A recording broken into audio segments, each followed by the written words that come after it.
finishes, then it'll be fine.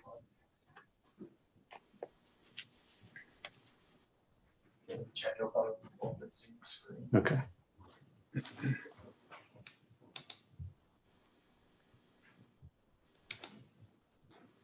Now we're good. You good, Chad? Ready to go? I believe so. All right, can everybody hear me? Yep. Okay. In the room with these masks on, we need to speak up a little louder. I can't hear well anyway, but I mean, these things when you can't hear at all. If you have any questions, people that are Zooming, let me know. So welcome to the meeting. We have a couple of guests, John and Samantha. yeah. Thanks. Then we get started here. We have a quorum. Approval of the minutes from last meeting. They're in your packet. If anybody read them, they're in your packet from November 4th. I think everything looked pretty good. Any questions or concerns about them? Motion to approve. I'll make that. Okay. I'll second it. Okay, second with them. All in favor? Aye. All opposed? So moved, Chad. Anybody, Jeff, you have anything? No, sir. Liz? No. Put in. Jim? No, thank you. Jimmy? No, thanks. Okay. You want to go right to the North Camplands and John can go? Let's do the zoning deals real quick. I think Bruce can go through those. You need to go? I'll go through these real quick and then Okay, won't need me for the rest. very good. We'll do Uh, zoning appeals cases first. So for the February 18th meeting, we have 6 cases to be heard.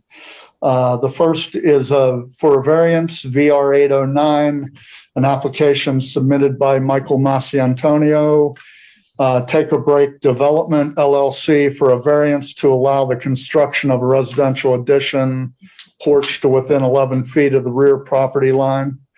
That property is located at 215 Lower Penn Point Drive, tax map 66, parcel 134, and is zoned Lake Residential 1. That porch has also already been constructed without a permit. So we're going for a variance after the fact. Oh, it's already been constructed. Yeah, Okay, well, I guess can't do anything about that right now. not at the moment. Second case is also for a variance, VR 810, application submitted by Scott and Nancy Graves for a variance to allow the construction of a new single-family residence to within 20 feet and a deck to within 12 feet of the rear property line. And that property is located at 147 Thornberry Road, tax map 66, parcel 87, also zoned Lake Residential 1. Any problem with that one? I don't think so. That should be pretty straightforward. Anybody have any opinion on this? Okay, we'll pass it on down. Next application for is a special exception 488, application submitted by Jeffrey and Don Swackhammer for a special exemption permit for a single-family home, 8-bedroom transient vacation rental unit. The property is located at 156 Lakefront Links Drive, tax map 59, parcel 611, lot 37, and is Lake Residential 1. That home is already under construction, and they're changing the use from single-family residence to TVRU, 8-bedroom. Any questions on this one? Okay, Fourth, special exception 489, an application submitted by Brenda McDonald for a special exception permit to allow live outdoor entertainment at a tavern, the Firewater Bar and Grill. That property is located at 20128 Garrett Highway in Oakland, and that's tax map 58, parcel 274, and zone town center. and you explained, Chad, that to me, that certain hours, is that right? It'd be how that works in most of the, For the live entertainment? Did they specify any hours? I'm not sure. That's- Not yet. Okay, that's something the board could do. So it's a special exception. So the board can always put stipulations like that. So they could say, you know, no amplifier. 9 o'clock outside. 9 o'clock or whatever. So some jurisdictions call them conditional improvements because the board can put conditions on it. Anybody have any concerns with this one? I'll just comment. I would assume that they would kind of go along with what's going on at the Honey Bar and those kind of things since they're in a similar area. Would that be a correct assumption? I think they're wanting something a little small scale. I mean, I don't think they're gonna have Metallica there. So. But I think they'll explain that at the meeting. Yeah, as far as hours and lighting and that kind of stuff. Yeah. Okay. Decibel levels. Did you hear Bruce, Tim? Maybe not. It could be decibel levels as well. Oh, They can control. okay, yeah. Yeah, they can put some restraints on all that. Sure, but I would think it would be similar to what's in the area, you know, You already. want to make it all a cappella, you know, where you. Likely. Yeah. Anybody else on this? Quick question. Chad, do we approve this without knowing what those limitations are in terms of the sound level, the hours and that sort of thing? Well, the planning commission just serves in an advisory role in this case, so you can choose to make comment if you want to, or you could just say, you know, we don't have enough information, we're not going to make any formal comments at this time, and then we'll let the zoning board of appeals hear it, because it will have to go for a zoning board hearing. So You it's could attach- likely that, If you want to attach a note to it, go ahead. I mean, they got to go to the zoning appeals if it's something you're concerned about.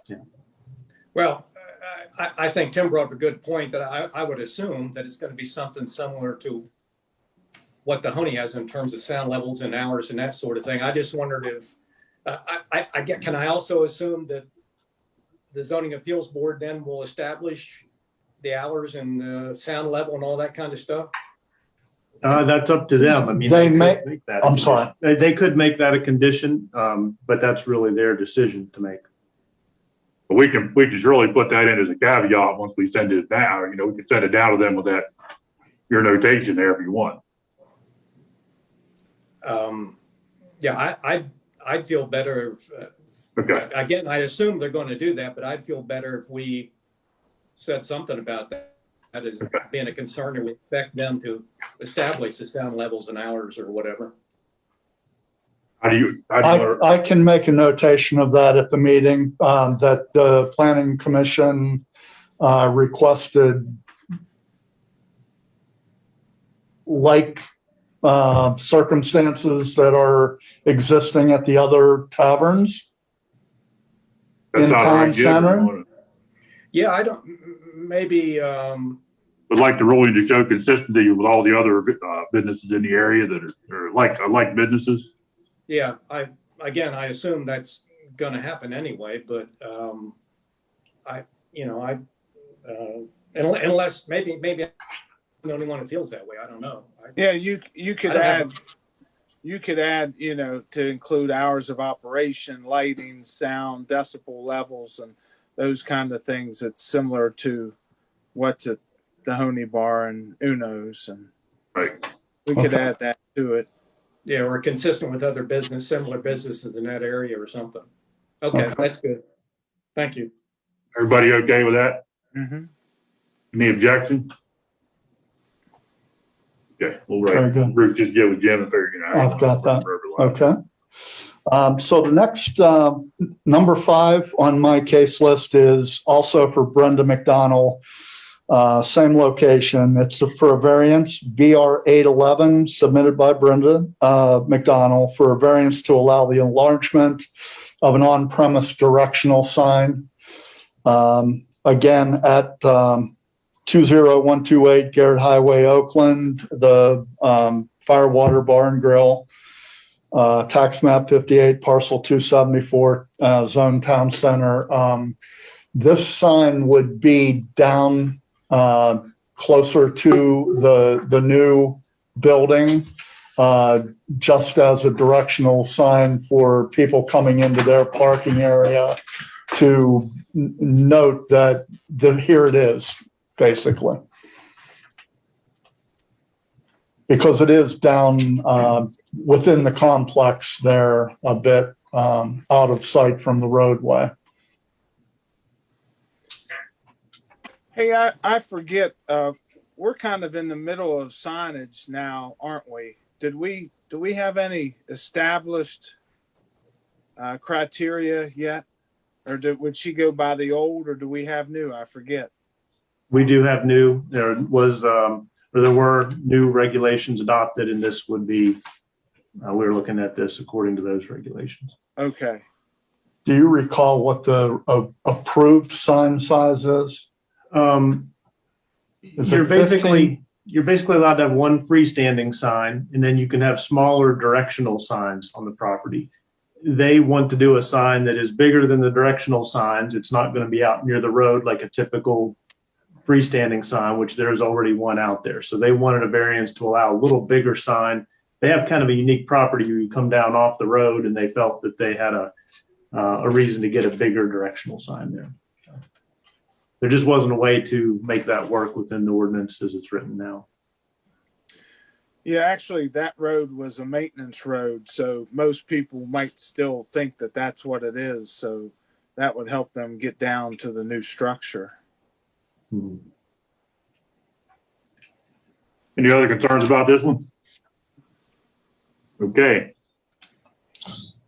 Sixth and last, VR 812, an application submitted by Melanie Pratt for a variance to allow the construction of a residential addition screen porch to within 0.8 feet of the rear property line. This property is located at 615 Harvey's Peninsula Road, tax map 59, parcel 233, and is zoned like residential 1.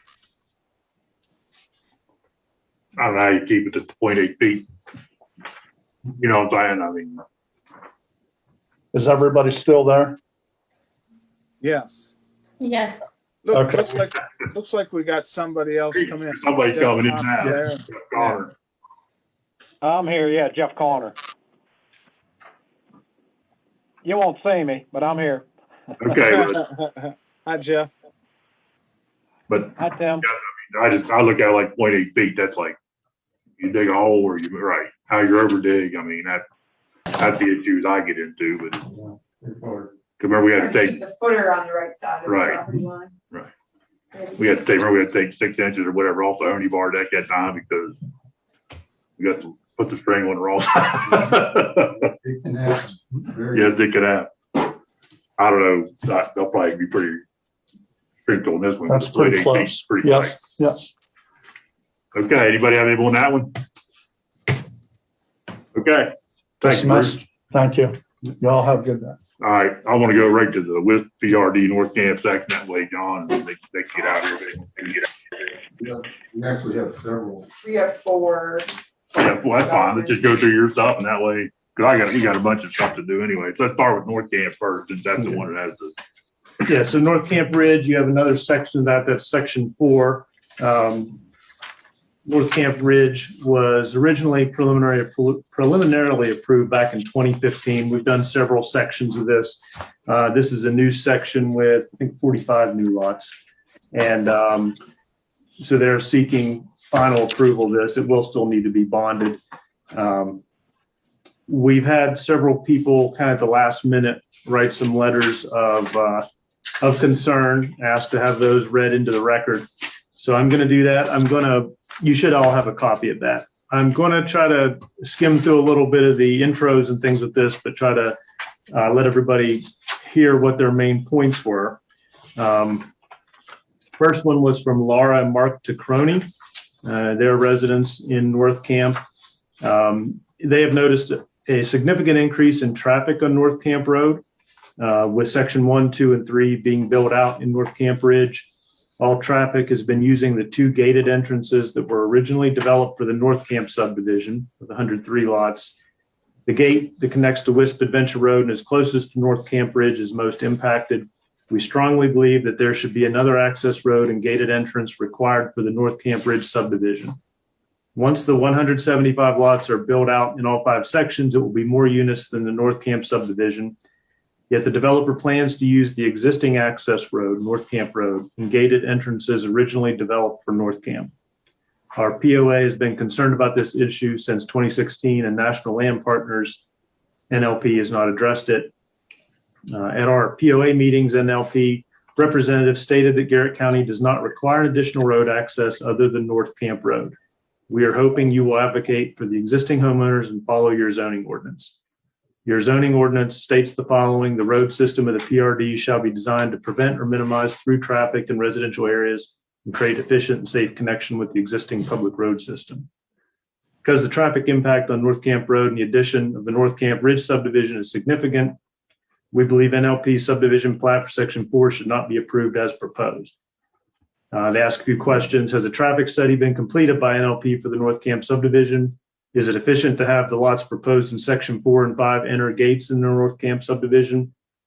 A construction access road, which is currently used by NLP, extends west from Wisp Adventure Road. By requiring the developer to extend this road into North Camp Ridge, Section 4 and 5, the traffic issue could be resolved. We kindly request that the Planning Commission require the developer to do a traffic study and add an access road and third gated entrance by extending Wisp Adventure Road. I know it's a little boring reading all these, but with our public access being limited, I wanted to make sure they all had a chance to be heard. We have another one here. This is from Mark and Cindy D'Annunzio. Before the Planning Commission approves this request, we would ask the Planning Commission to require NLP to either add an additional entrance to North Camp Ridge, below Ridge Run, or extend North Camp Road to the bottom of the mountain and join with Hoyes Run Road. This was shown in the original community plan, but for some reason has been ignored. The drawing is attached below, and they did include a drawing with your letters. Every phase of North Camp Ridge adds more properties and traffic without any additional investment in the infrastructure necessary to handle it.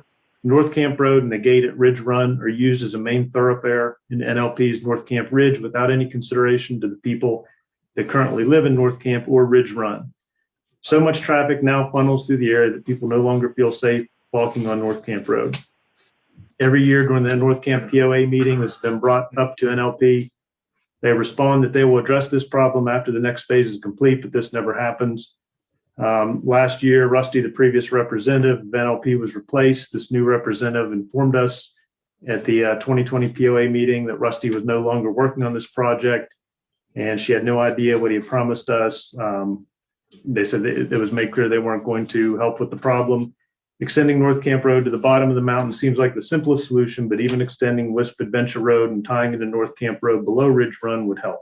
North Camp Road currently ends only a few hundred yards from Hoyes Run Road, and most of it is already graded with stone base. This would alleviate a lot of traffic since people in North Camp Ridge could enter the neighborhood from Hoyes Run Road at the bottom of the mountain instead of driving all the way into the mountain.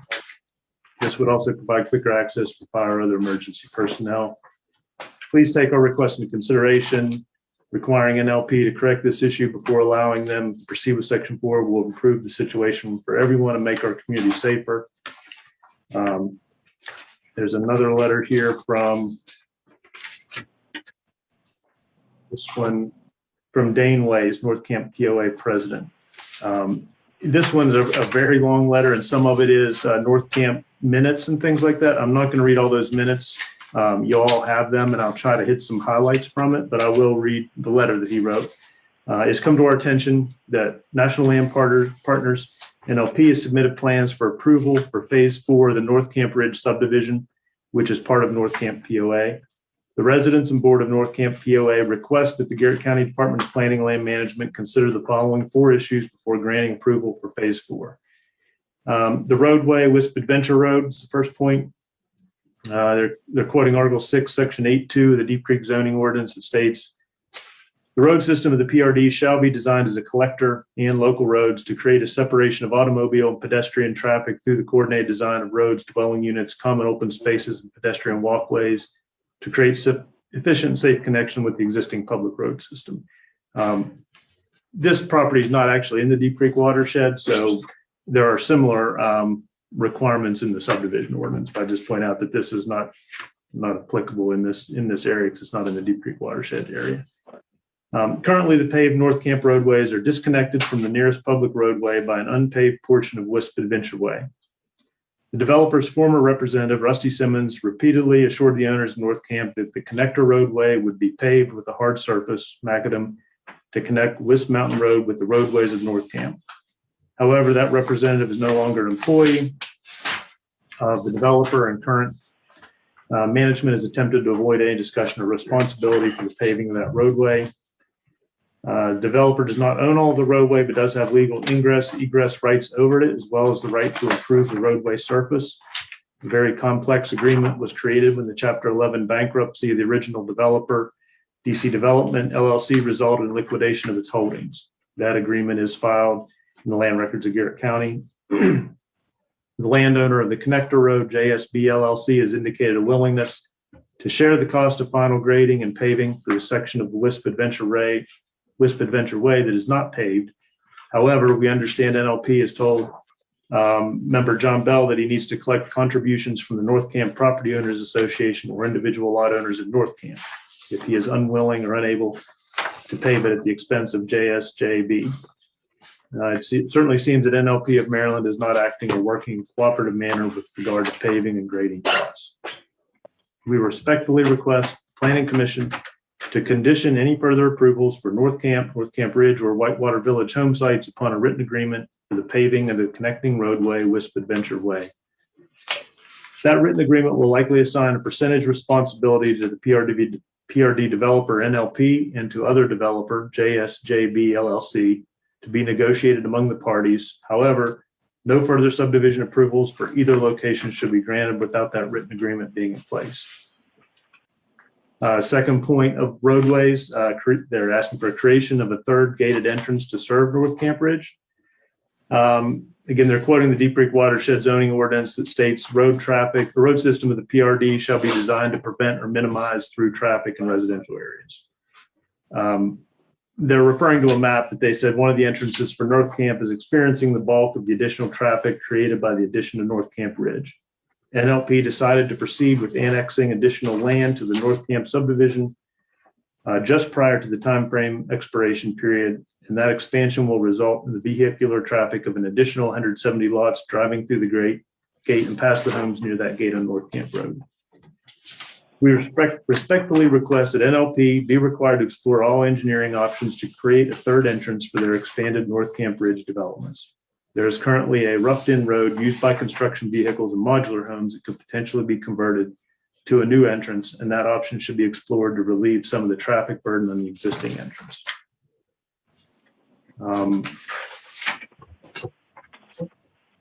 So they have, okay, here's third point, common open space, concept and plan for required open space. According to Article 6 of the Deep Creek zoning ordinance, and I haven't looked these up to see if it should be similar in the subdivision ordinance. Again, they're quoting Deep Creek zoning ordinance that's not applicable. According to Article 6, Section C of the Deep Creek zoning ordinance, the percent of the PRD site to be included within common open space shall be no less than 25% of the total lot area. Additional per section G4, 25% of that area must be suitable for active recreation. It appears that very little, if any, of the common open space required for the Wisp PRD has been conveyed to the ongoing entity, Wisp Resort Master Association, to hold the common open space. Sections of the original PRD have been sold to entities other than the current developers that may be increasingly difficult to plan and designate the open space. We request that no further approvals be granted for this PRD until the required common open space areas have been identified and platted for conveyance to the Wisp Resort Master Association in accordance with the specifications of the PRD. The fourth point is about trash. Existing community trash collection area no longer can handle the amount of waste the additional lots have produced. We have asked NLP many times for an additional collection area, and Rusty Simmons has assured us that they had a location and will build the site. The current site for trash collection was designed for a total of 100 homes, so a new site should be at least double that size, or 2 new sites may be required to accommodate the additional 175 lots of North Camp subdivision. We respectfully request that NLP of Maryland be required to add a trash collection site large enough to handle the amount of waste the additional 175 lots will produce. These 4 items greatly affect our community and the county in general, so we ask that you please consider them before any approval is granted. to NLP for phase 4.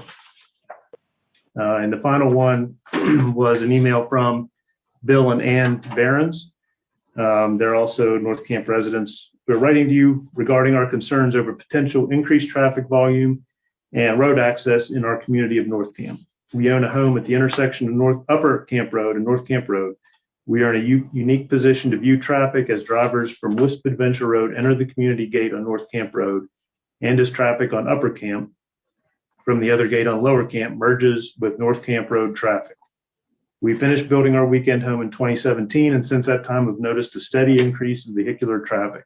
North Camp Ridge has been developed and inhabited during this time, adding cars from a maximum of 83 homes plus multiple cars for renters. We have witnessed numerous near collisions at our intersection from cars unfamiliar with traffic patterns and speed limits.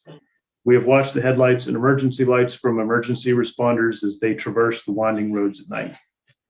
Wisp PRD is asking your approval for their developments of section 4 and 5, adding a potential 92 more homes and respective vehicles to the already busy North Camp Road. We only have the 45 is all that's been submitted. I will add that note. We are asking for the county to require Wisp PRD to build another entrance road along the existing work road on Wisp Adventure Road. This would allow the North Camp Ridge owners more direct access to the lower acreage development. It would allow better emergency access for first responders and decompress the congestion in our intersection. It would also allow the roads in North Camp neighborhood to be safer for the many who walk there enjoying the views. So those were the letters that were, they asked me to read those in.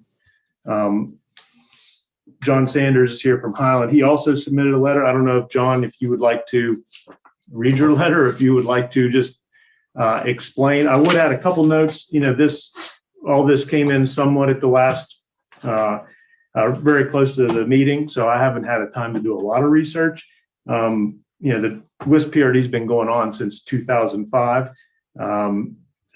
When I looked back at it, I found a conceptual master plan from 2006, I believe, and it showed a potential for 613 units in North Camp, all served by a single road. Now, the detail in those older plans is not great. It doesn't show all of North Camp built out, but I did not find anything that would indicate that we're exceeding the amount of lots that were originally intended in that area. Now, the road system, there wasn't a lot of detail in what I could find. I think it has been developed somewhat over time from what I could tell, but I'll let John, if you want to explain anything, or. I would like my letter to be part of the record. Okay.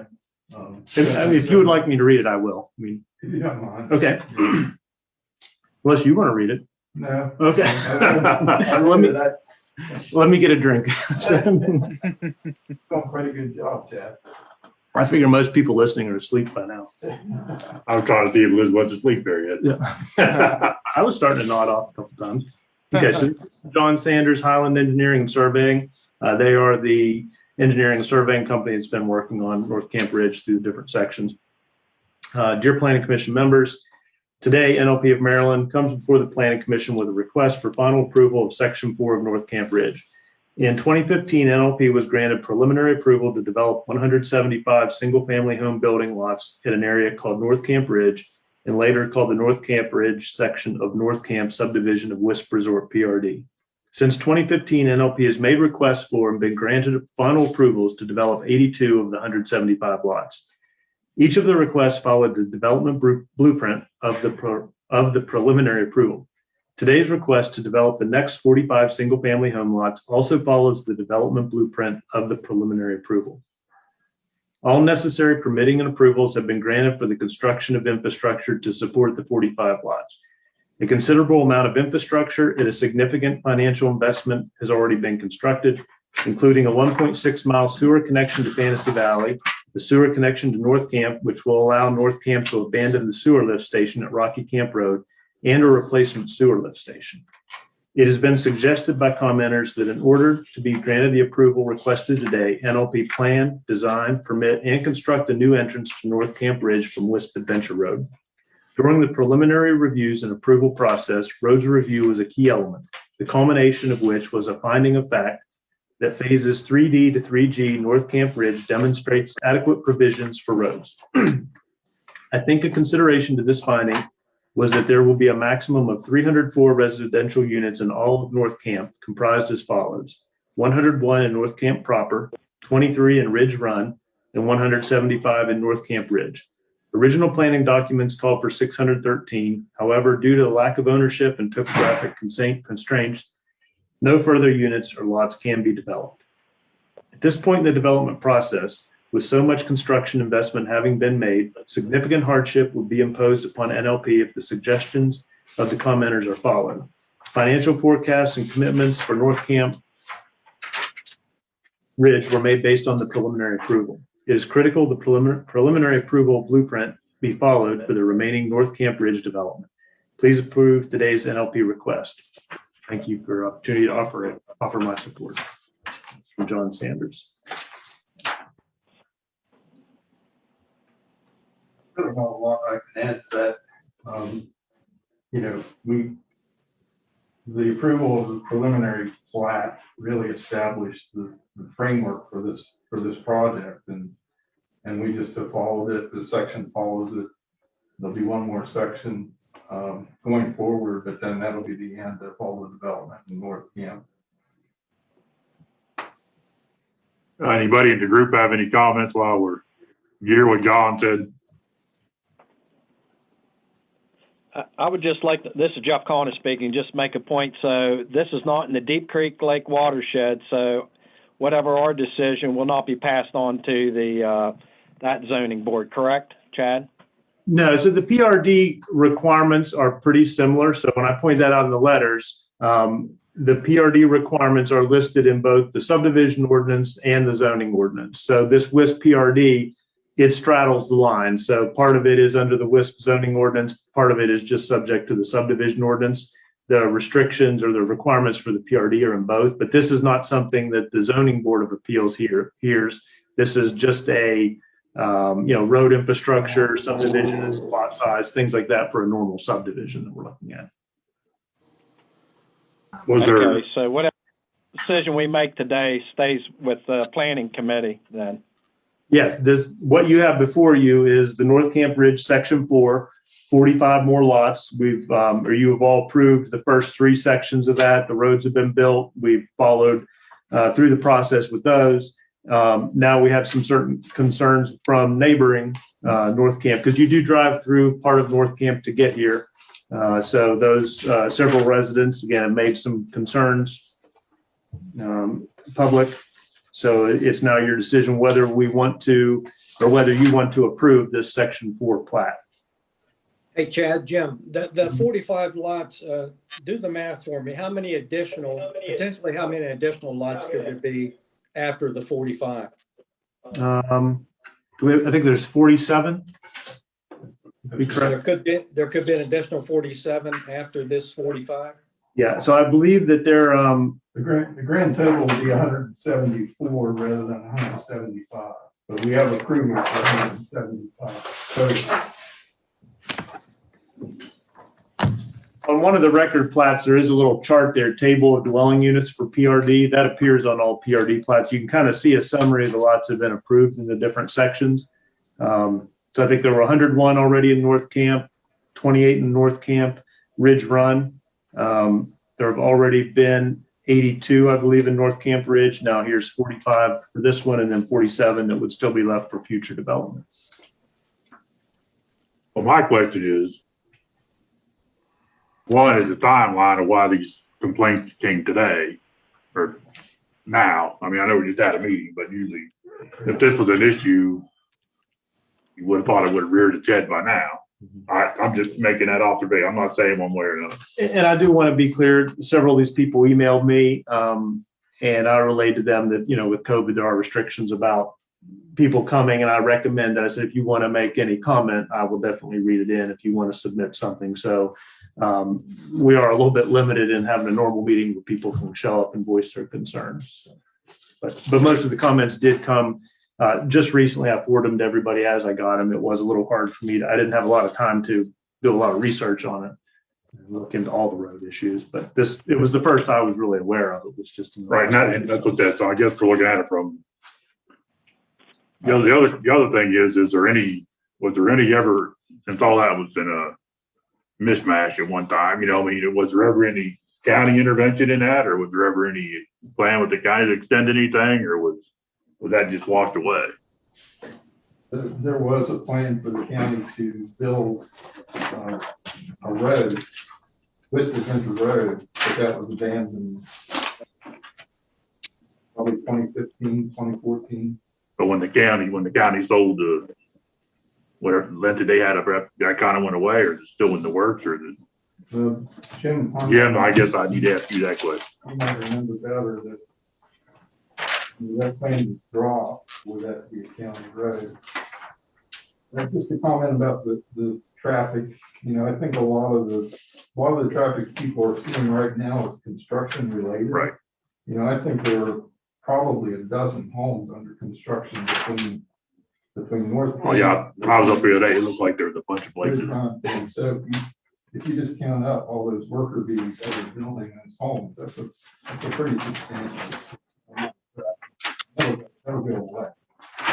Now, is it true that once these places are developed, like, does the HOA take over the roads in, or is it still maintained by? That's correct.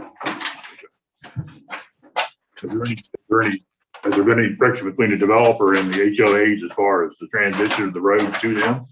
Or has that even happened yet? It has not happened. North Camp's roads have not been turned over to the HOA yet. I No, don't I think anybody owns them. Yeah, I think Samantha's right. I think the Mountain roads in North Camp have been turned over. But that'll happen. It'll happen. This is one of the older conceptual plans I found. I was trying to just look at the history of it a little bit. I know this is gonna be hard to share with people at home, but it was showing in 2006, the road leading through North Camp for potentially, at that time, there were potentially 401 future lots, and that's what eventually became North Camp Ridge. Apparently there was at one point, there was thoughts of a road going back down to Hoy's Run that was abandoned, but I could not find any plans where there was a second entrance into North Camp, but I did not find that in any of our records. No, I may have just missed it because I looked through rather quickly.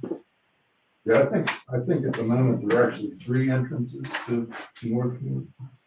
You know, 2 are from West Adventure Road that are talked about in the letters. There's actually a 3rd entrance that's through the Adventure Sports Center property. The only thing you have to tell us, Chad, if you're able to take this, or you're able to make a decision, or do you want more time to review? And the other thing I'm concerned about is I think that the HOA and the developer, there should be some caveat, I guess, that says the road would be in condition. You know, I mean, that seems right by it. You know what I'm saying? I mean, with all the construction.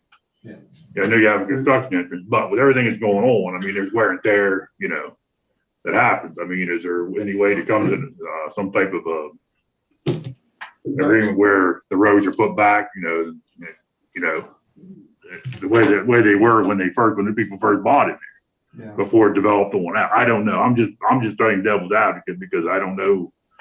I look at it like there's always has to be a point where, you know, the reason I ask that question, if the HOA takes it over, should they take over something that is in maybe number 1 shape, or should they take over something that's been, you know, used for how many years as a construction driveway too, you know? So I'm throwing that out to you as far as, There's actually an agreement in place, and it was mentioned in one of the letters. They didn't give the specific deed reference for it, but it's a lengthy agreement, and it does address roads among a whole lot of other things. I think they did include the deed reference, and I skimmed over it just for Okay. brevity's sake, but they did include a deed reference in those. anybody else have anything to say, Tim? Yeah, I'll make a comment. I back to your comment about these letters just showing up to us at this point in time, but it does seem like they pursued things with the developer through the POA for several years, and I guess to no avail, or at least not to satisfy them. And that's probably why they're approaching us now. But just a couple other comments.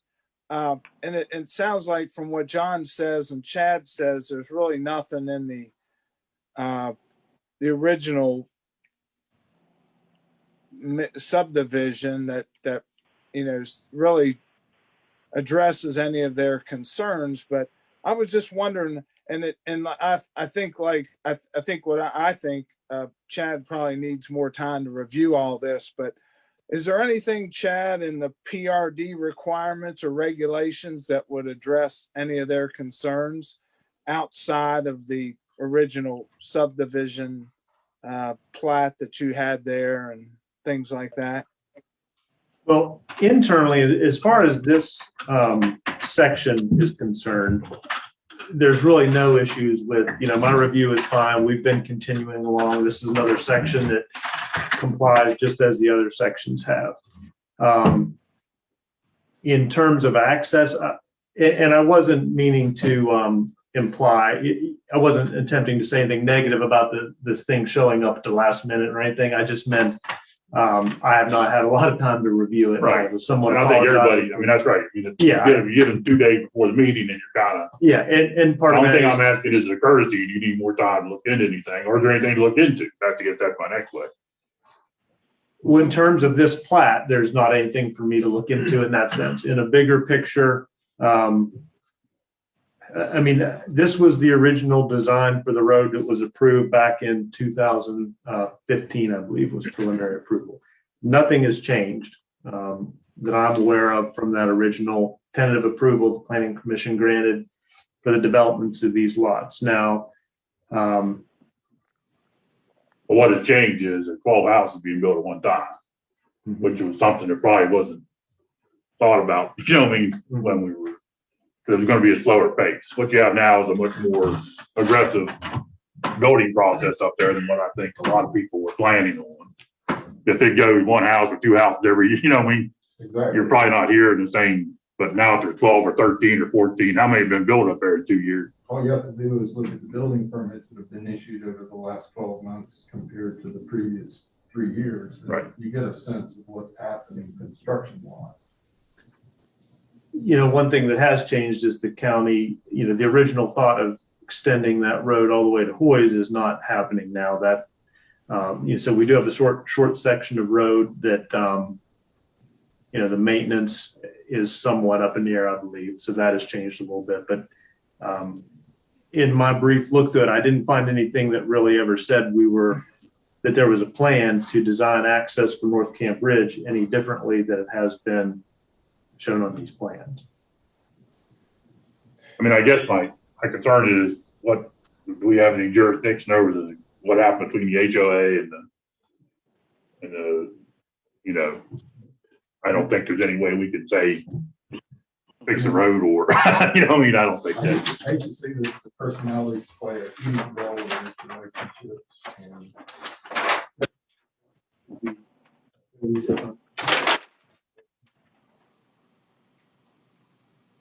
I think our role, or the subdivision ordinance role and staff role, would be to say all the roads need to be built to a certain standard. And then there has to be a mechanism in place for maintenance of those roads. That's the role of the county in this. After that point, we're somewhat out of it. So, if there's something brought to our attention where there's a deficiency in how the roads are being built or how they're maintained, if there's no mechanism for maintenance, for instance, that would be something where I think it would be our jurisdiction, so to speak, to make sure that's resolved.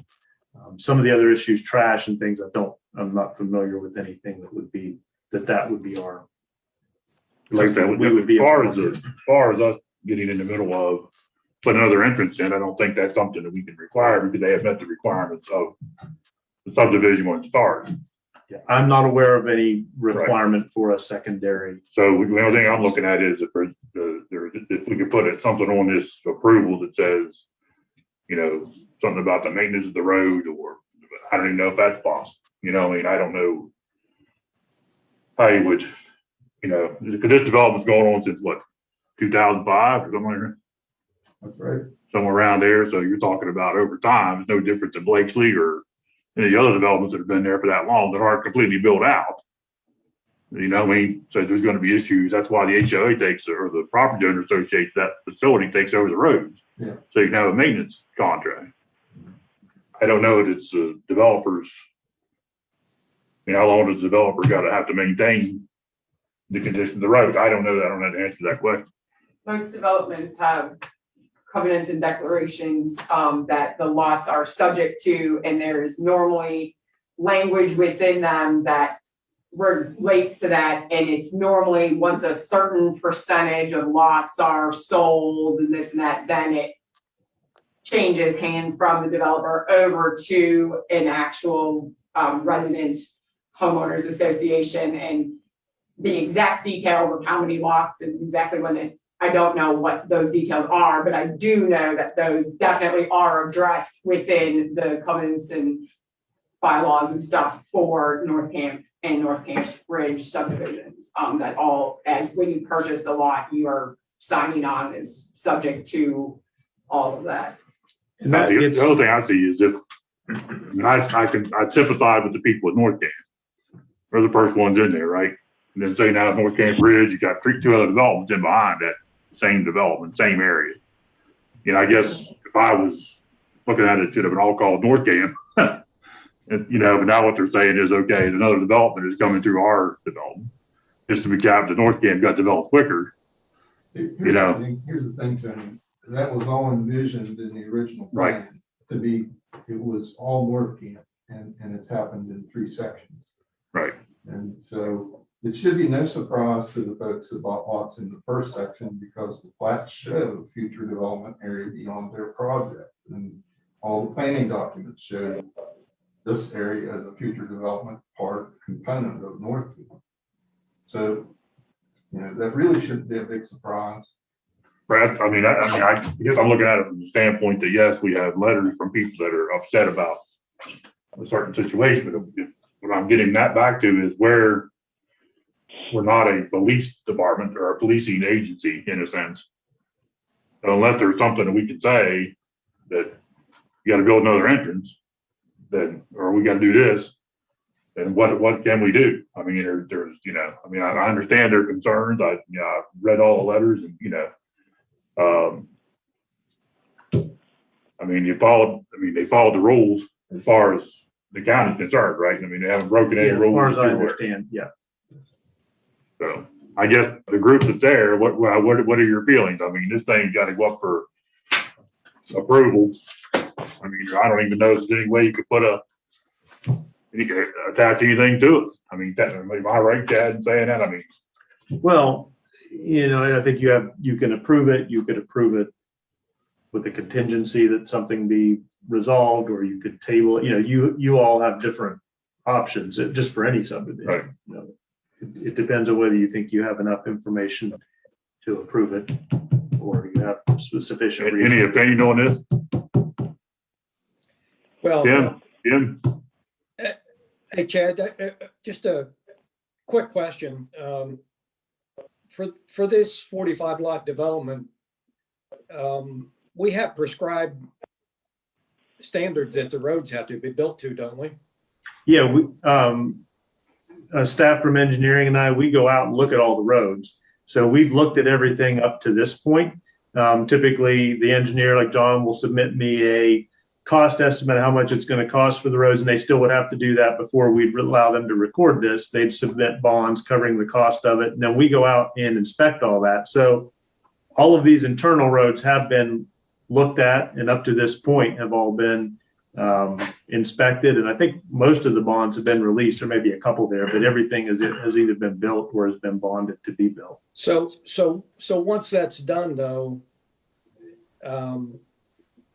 you don't have you lose any leverage or control over wear and tear issues on the road, right? I mean, once you approve it, you go inspect it, you approve it. There isn't any follow-up contingency to go back and say the roads have deteriorated and need to be repaired. There is no role for you there, is there? No, the developer has a responsibility to build the original roads to the subdivision standards. And then after that point, the roads get handed over to the homeowners group for long-term maintenance. But once you release the bonds, you have no. No, control. and even the turning over those roads to a homeowners group is something that, by that time, we're pretty much done with the subdivision process. So we don't necessarily always see when that happens. That could happen within a year or a few years down the road. That's not really something we're monitoring at that point of when it's officially handed over. We're making sure that there are documents in place for a mechanism in place for maintenance of that road, but we don't necessarily see when it happens. We're more looking at. So not to drag it out, but at that point, it becomes a good faith thing between the developer and HOA though, right? Yeah, and I think it would be a legal matter then if a developer has not turned it over properly or something like that, then it gets to be somebody needs to double check with the homeowner's documents and see what that mechanism was. And one question then, so if the planning commission makes a decision on this, does it have to go to the county commissioners for approval, or is that? No, Is that- no, this is the planning commission is approving this like a final subdivision typical. Okay. But the homeowners would have a chance, would they have an opportunity to appeal the planning commission's decision to the county commissioners? I don't believe there's a specific policy for that in the subdivision ordinance. Okay. But I would have All to right. check. I've not had anybody ever, it's not as simple as zoning where it's clearly spelled out. I'm not familiar with that. I'd have to double check the subdivision regulations. Correct me if I'm wrong, if the HOA or the property owner association to get to the point where they're ready to take over the road, if the developer and the homeowner association can't get together on it, then the county would go in and say, okay, you haven't met these standards or whatever, but fighting over the condition of the road is something that'll be done between those two entities before they took the road over, right? Well, the developer is actually a member of the property owner association. Okay, His ownership percentage Really? diminishes drop down as he sells off. as he sells off. Okay. And at some point. then- So he has that puts a lot of weight on it too, because I forgot about that part. So if he has 50, 60 lots, he's still number one top dog until he gets below, right? As he sells them, then the POA has a bigger. Right. That even makes it tougher because until that point, these people don't really have a voice in it until it gets to the balance of power goes the other way. It's very common for within subdivision development that the property owners within development are responsible for the maintenance of their roads. I recently did, or a couple years ago, I went out and did an assessment on the roads in Gallatin Woods subdivision kind of thing, to make recommendations for where they, do have improvements needed and things like that. And it was, my assessment was then used to go to the Property Owners Association to basically then levy a special assessment from the Property Owners Association to then put up the money to do the repairs that were recommended and necessary to fix their roads. Once they're turned over, that's, it is their financial responsibility to maintain their own roads. They are private roads. They're not county roads. But there is a process that you go through with them. At some Right, point. and like I said, In other words, you haven't started that process yet with this group. right, Okay. right. So that They're process is still coming. I think that the ownership levels are still such that the developer is more or less in control of the maintenance and the POA issues right now, but as lots get sold, then here sometime, in the future, then there will be an actual property owners association that will, take up it's specified how many members and how those how that all works. It's all laid out in covenants and declarations for each subdivision. I mean, I guess if I'm a lot owner there, my concern would be, okay, he's getting to a point where, we don't have any control, don't have control over the situation, and all of a sudden he's gone, and then you say, what happens now? You get a road, that's why I like the process you have to go through. Of course, he's not gonna get his bond back until criteria is met, but I'm just saying I use that as a secondary hold. But if you guys police that a little bit at the end, and the stuff that's in these letters should be addressed at that point, so you'll go out and assess the road and say, okay, there's a 6-foot pothole in the middle of Just Well, I mean, road, that was something that the Gallatin Woods Property Owners Association specifically hired me to come out and do an assessment for them. Okay. That wasn't something that we were just following up upon as we were involved in the development of that subdivision originally also, but, and that's possibly partially why they came to our firm in order to do this assessment, but ultimately, that was not something of anybody checking up on it. It was just concern of the property owners, you know, hey, we're getting all these potholes, we gotta do something, what can we do? And so then they, like I said, had me come in and do an assessment and provide recommendations for repairs and. so for the and so record, that- this HOA could hire you guys or a firm like yours to evaluate that, and then that's where the provide policeman recommendations. entity would come in. Okay. And on our end in the county, we aren't going back and looking at roads we've already approved to check on their status for potholes or something like that. We would go out and look at Fork Run Trail and see if it had the proper stone.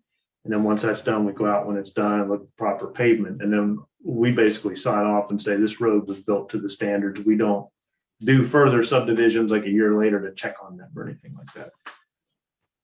Okay, does everybody understand what the conversation you've been having about the, I don't think, it looks like the original drawings showed that, you know, there's only one entryway into the, out of the gates, right?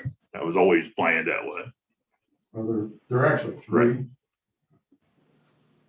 Okay, anybody have any other concerns about this? And the Worcester Venture Road, that part of the PRD or not? Where does the PRD start? It is within the. Yeah, it's all covered in the PRD. Now, Wisp Adventure Road was originally planned as part of a county road or a potential county road, and then the county decided not to follow through with that. That was road that was gonna continue on to Hoy's Run Road. Yeah, Okay, but that's very, I think, gray, but that's my opinion. Isn't that the road that goes to the PRD? Could you repeat that? What road gets you into the North Camp Road? There are a couple different ways you can go. Wisp Adventure Road, I believe, is the one underneath the Two pond. entrances. You can also go through You can go the through- pond area near Near the pond up through the Venture Sports Center and in that way. Is there, I can't remember if there's a third entrance. There's two entrances off of Wisp Adventure Road. One is sort of just beyond the Adventure Sports Center area. So there's two off of Wisp Adventure Road, and then the third comes through the actual Adventure Sports Center property, kind of into the, you know, upper back side of North Camp. And all plans were always for the North Camp Ridge area of North Camp subdivision to be accessed through the existing entrances through North Camp. Be nice to have it all paved, but a lot of it isn't yet. You know, I mean, in that Venture Road, last I looked, a lot of it wasn't paved. It's just a short, This it's just section. a short section that's not paved. Right. And I think that's where, you know, some of the issues were kind of, but I think I guess as the planning commission, we have to look at it. We have to, if we approve this, there really isn't anything that we can say to stop from approving it, I guess.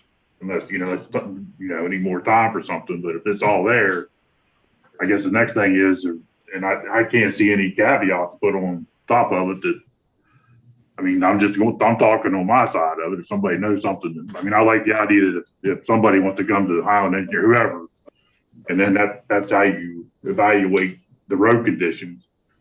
Makes, you know, for me to go up there and say there's a pothole, yeah, there's a pothole, but is that something that the HOA is willing to fix themselves, or is that something that they want to go after the developer to fix? It's almost like this thing needs to play itself out before this process starts. Am I correct in saying that? I mean, as far as the county goes, the only way you can police it is if it keeps developing out, so you can keep checking the road. Well, yeah, we will keep doing that with these internal roads. Any other comments? But Chad, once they're I'll just turned make over, one quick, once those roads are turned over to the HOA, there's no role for the county. No, we've made sure that they're designed properly.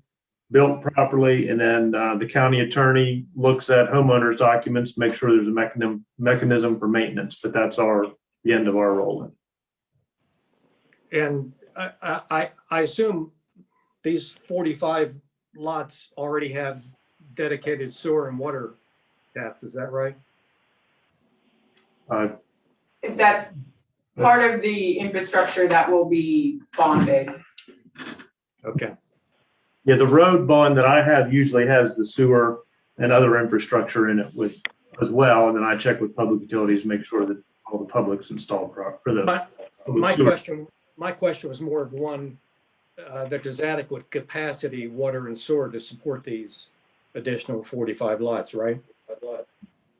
Yeah, the plats are reviewed by public utilities in the health department. That All was these, my question. Okay, that's what I was trying to say. Thank you. Okay, do I have a motion to approve? I'll make a motion. Got a motion to approve, second? I'll second it. Jeff Connor. Got a second? Any further discussion? All in favor? Aye. All opposed? Aye. Kind of slow motion, wasn't it? So moved. Okay, Alan, you have another one for residential development Island Adventure, is that right? So this one, if you remember, this was originally approved as Whitewater Village. And that was referred to in some of these other letters, JS, LLC, I believe. They transferred ownership of that half. They decided not to finish the whole development. This is the section that is underneath the Whitewater Pond. They've transferred that to another group.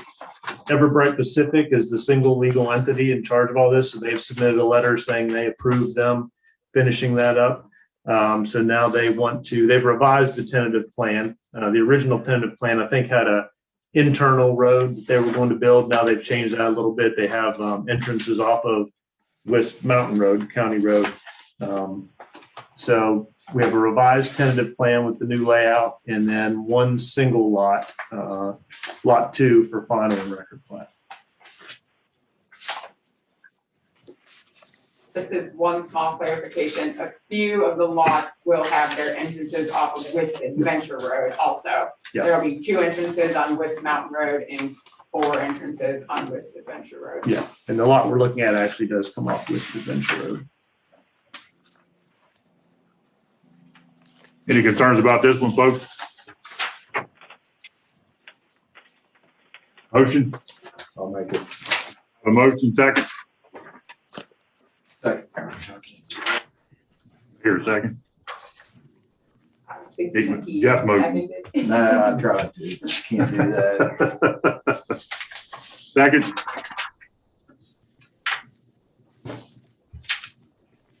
I guess I gotta touch my screen or whatever. You did motion, right? I did. Okay. I need a second. I'll second. Okay. All in favor? Aye. All opposed? Okay, so moved. All right, what do we have next for Highland also submitted College Heights. You've seen several of these. This was preliminarily approved back in 2018. All the infrastructure is finished with this. We've inspected it. They've just been submitting small sections or individual lots for final approval.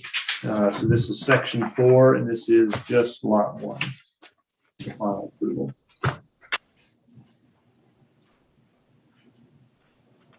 It's the lot right down on the corner with Bumblebee Road. I mean, that's about it. There's all these, or there's still more back. There are 2 more future lots to be recorded after this one, so lot 12 and 7, I believe it is. They're more down. Any concerns with this one? Motion? I'll make a motion. Got a motion, second? I'll second. Jeff Connor. Any further discussion? All in favor? Aye. All opposed? Aye.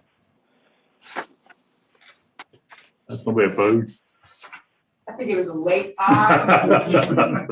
Late eye. It was a late eye. This is like being in, I need to be in real time, you know?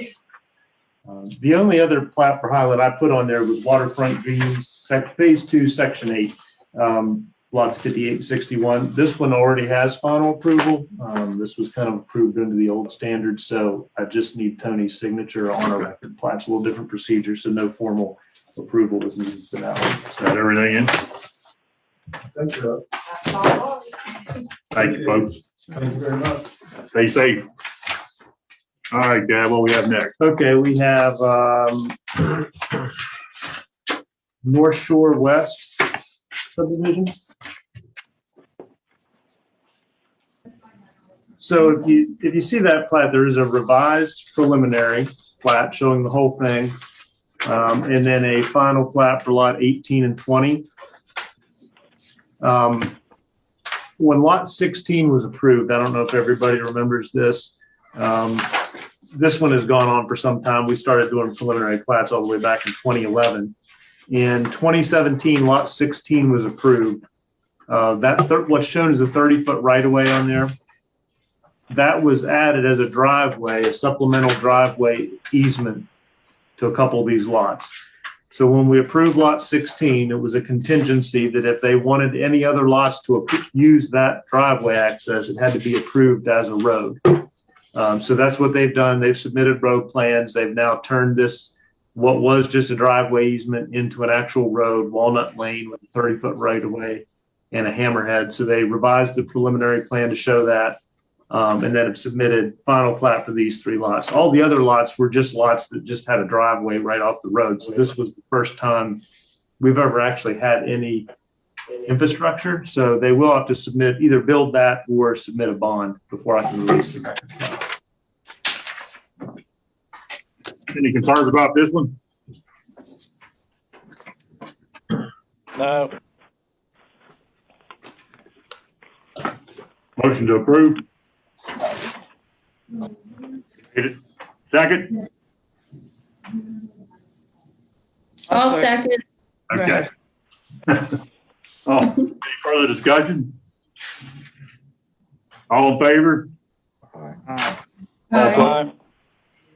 Like a delay. I need to stop for 5 seconds, so, kind of let everybody catch up. All right, Chad, next one. Okay, I think this is the final one, Back of Beyond. So they've done some revisions in there several times, starting from 2009. This is another revision, mainly to lot 5. There was one remaining lot in Smith Point that the developers have decided not to sell. It was one leftover lot that had never been given final approval. So they basically took half of that lot 1 and added it to lot 2, and the other half they've added to lot 5 here in Back of Beyond. So it just made those 2 lots a little bigger. So we reduced the overall density by 1 lot, changed it a little bit. So they did this revision to the plan showing this revised lot 5. And now they want to also do the final for lot 5 to go ahead and record that. They have submitted financial agreements covering all the stormwater and road for this new Smith Cove lane that they're going to be building. Any problem with this one, folks? No. Jeff Connor, make a motion to approve. Second. All right, second. Any further discussion? All in favor? All opposed? So moved, Chad. Okay. There was one more on your list, 1,000 acres, major subdivision for Hertz, and you were sent that. They've decided to pull that back. They still have to perk it, so they ran into some obstacles. So I assume we'll see that one in the future. That one, even though it's a single lot, because they have approved more than 6 lots in the last 3 years, it automatically has to be approved as a major. But it's basically just a lot fronting on the road there. But we will probably see that one in the future at some point. One thing I want to point out before you adjourn is with that situation with up on the West Mountain there with I don't want to feel like I put you in the spot, but I'm saying if you need more time, that's what but everybody understands. I hope they understand that we really are, as far as policing that between the two people, I don't think we really can get into that, can we? I mean, you can only do what you can do so much. Well, again, unless there's something where they're not fulfilling obligations from the subdivision ordinance, we're somewhat limited. I'll certainly continue to look at that and look at Wisp Adventure Road and try to, make sure there's no deficiencies on our part. I didn't have a lot of time to look into all those things. I think the internal subdivision, I'm comfortable with. It's just some of these other areas. I'll continue to try to get more information on that. Everybody okay with that? Hey, I I'll think- make- Can I Go say a ahead, few Liz. words about this? Yeah, go ahead. Because I tried to talk earlier and I don't know what happened. It wasn't Oh. picking me up, but my concern about this, I certainly understand the concern of the homeowners up there, but I honestly didn't have a lot of time to look over what was sent over from them. To me, it seems like the ball's getting dropped somewhere between who really is the developer up there right now. Is that NLP and what's going on there with NLP? So for me, I personally would feel more comfortable if I had more information and more time to look at it before, I would make a decision as to what would happen with the plat. But I don't think that we have a lot of discretion to not approve that plat based on our jurisdiction really here. That's the way, the reason I pointed out, Liz, because I don't know that we have the authority to make, put a third entryway. I mean, I'm using that as a Right. dumb, example, which is really naive, but I'm saying that like I said, as long as they're meeting the guidelines of what is required by this office, it's kind of hard to get in the middle of a dispute over condition of the road and stuff, at this point until, and I think Sam pointed out very well that, there is a process now that the HOA can go through to, hold a developer to a standard if they wish to go that route, you know what I mean? So. Right. I'm glad Plus, you that out. have the That made interplay. me feel better that they do have a process. Plus, you have the interplay up there between the developer and the different HOAs. You've got that master association, and then you've got the various HOAs there. So, but I don't believe that we have the authority to tell anyone to build a third access road or. I agree. I think that's gonna be tough. And the other problem is that Adventure Road or whatever it is being not finished doesn't help matters any. You know what I mean? I mean, it drags a lot of mud on the blacktop, it does a lot of stuff. Yeah, and I'll try to look more into the status of that road. I just would point out again, we did approve, or the planning commission did approve the original tentative plan in 2015. So we've not really changed anything from that overall plan that was approved several years ago. This is another section following that. So, this isn't like a totally new subdivision that's putting more lots that nobody's ever seen before. This is more continuing along a development plan from 2015. Just I think- to Go ahead. further comment on that road, it looks like they were very close to agreeing on paving that Wisp Adventure Road. And it looks to me like, just from what they've shown or what's been presented, is that it's up to spec. It just needs blacktop. And it sounds like they were really close to doing that. And it sounds like my recommendation is that they would continue to work towards that if they think that would alleviate some of their issues up there. And I might ask Chad too, a couple of their minor concerns was that open space and trash. And you might look into that when you research some of your other stuff. But it sounds to me like that Wisp Adventure Road might alleviate some of their issues. And sounds like the NLP and the JSJB and the Property Owners Association have been real close in getting something done there. It looks to me like they ought to continue to pursue that. I think those property owners or the homeowners associations up there squabble with one another pretty often, and there's a couple of power struggles going on up there right now. I think you're right about paving that road, but I just say, once we approve, we don't have any direct control over it, but once we approve this additional 45 lots, we lose any influence that we have over what happens after that. There is still one more section in there, so, Well, I think that's the one you hang on to where, if in fact it goes, I don't think this is unsurprising. People built a nice home up there and it was kind of private and all. And John Sanders pointed out, as you did, Chad, that they were all aware of what the plan was, including the additional lots. But I don't think it's surprising once they got there and their peace and quiet's being disturbed. I mean, it's understandable. We'd probably feel the same way if we were there, but whatever, it's my opinion, whatever we can do is just on the margins in terms of, trying to get the developer to maybe pave the road or some of those kind of things, or maybe at least schedule the paving of the road. And Chad, we might even be able to use those additional lots up there. I don't know if we could formally do it, but we could have a general understanding that the approval process for that might get drawn out for a long time until the road was paved. yeah, I could, I was thinking the same thing. And also, if I'm a buyer of any lots up there, something has to look attractive. If I'm riding through a bunch of potholes, I'm not buying a lot. That's why it would be in the developer's best interest to maintain the roads. Yeah. And I think we all Exactly. recognize, I think we all recognize this, we certainly do here in the courthouse in terms of tax-based growth. That's where it's at up there right now in the county. I mean, all you have to do is drive up there and look around, and that's where the growth is. So it's important to us to keep things going.